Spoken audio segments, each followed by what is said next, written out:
ഒന്നുമില്ലല്ലോ, ഞങ്ങളുടെ മീറ്റിംഗ് കൂടാൻ പോകുന്നതേ ഉള്ളൂ. നമ്മുടെ ഇന്നത്തെ അജണ്ട കേരള കോൺഗ്രസ് പാർട്ടിയെ സംബന്ധിച്ചിടത്തോളം നമ്മുടെ പഞ്ചായത്ത് തെരഞ്ഞെടുപ്പിന് ശേഷം ജില്ലാതലത്തിൽ ഞങ്ങൾ ഗൂഗിൾ മീറ്റ് കൂടി അത് വിലയിരുത്തിയെങ്കിലും സംസ്ഥാന തലത്തിൽ അതൊന്ന് കൂടേണ്ടതുണ്ട്. അപ്പം ജില്ലാതലത്തിൽ പഞ്ചായത്ത് തെരഞ്ഞെടുപ്പിൻ്റെ വിലയിരുത്തലുണ്ട്. അതിനുശേഷം നിയമസഭാ തെരഞ്ഞെടുപ്പിലേക്ക് പോകുമ്പോൾ അതിൻ്റെ പ്രിപ്പറേഷനുണ്ട്.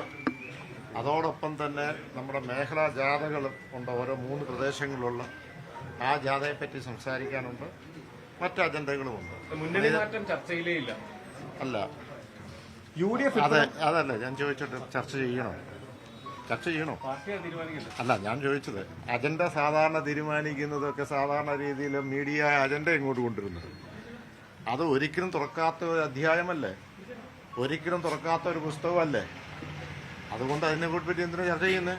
ഇനി ആരെങ്കിലും ആ പുസ്തകം തുറന്നിട്ടുണ്ടെങ്കിൽ അത് വായിച്ചിട്ട് അടച്ചോളും, അത്രയേ ഉള്ളൂ. ബാക്കി കാര്യങ്ങൾ മീഡിയ ഇത് കഴിഞ്ഞതിന് ശേഷം കാണും, നമുക്ക് കാണാം.